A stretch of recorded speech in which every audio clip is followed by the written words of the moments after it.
Assalamu alaikum guys, and welcome to another episode of A couple of days ago, a picture of the German football team was going around with their hands on their faces, indicating the fact that they had been gagged or not allowed from wearing the LGBTQ armband. Yesterday, when Germany were playing Spain, a few Qataris held up images of Mesut Ozil, who was a Muslim Turkish German football player who played for Germany but was forced to leave in 2018 because of, quote, racism and disrespect. This was after an amazing 92 appearances that he had with Germany. So these Qatari dons went around with an image of him and covering their mouth as if to say, there you're virtue signaling. There suddenly you are the upholders of human rights, freedom of speech. But on the other hand, why did that not apply to Mesut Ozil? Was it because he was Muslim? Was it because he was Turkish?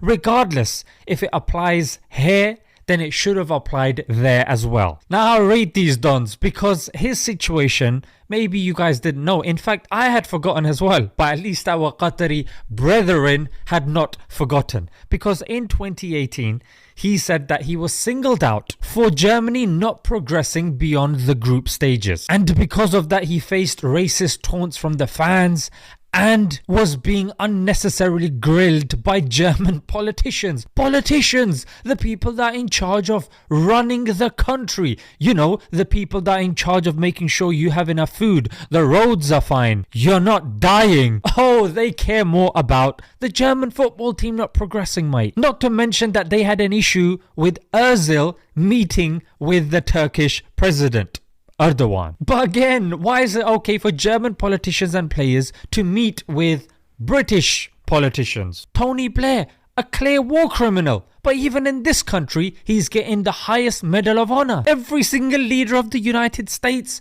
and of Israel as well. No, that's okay because our country is cool with such people. And we've seen quotes like this on social media, but here you can see a reference of Al Jazeera, yeah? So Ozil said, he's made to feel like a German when we win and an immigrant when we lose. And this is also cognizant of Lukaku, you know, of Belgium. He says, I'm made to feel Belgian when I win, but of Congolese descent when I lose. Karim Benzema said the same thing. When he wins, he's made to feel French. When he loses, yeah, Arab, mate. And we saw similar things here in the United Kingdom as well. When certain players miss the penalty, oh, look at that, they're black. But when they score, England. So guys, the hypocrisy is clear for everybody to see. And I'm so glad that there are fans like these Qataris that did make it a point to highlight that hypocrisy, because unfortunately and sadly, virtue signaling, selective outrage is something that only gets thrust upon Muslims. And some of us are ignorant to a lot of these facts because we're just so trying to just get along and just harmilana, yeah? Oh, no, we'll accept that little bit.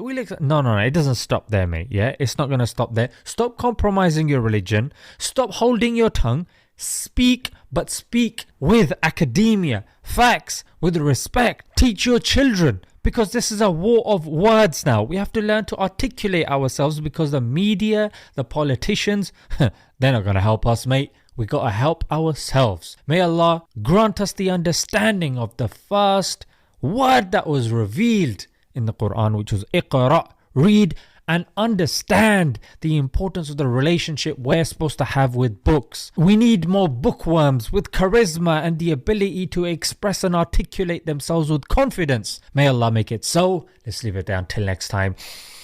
Assalamu alaikum.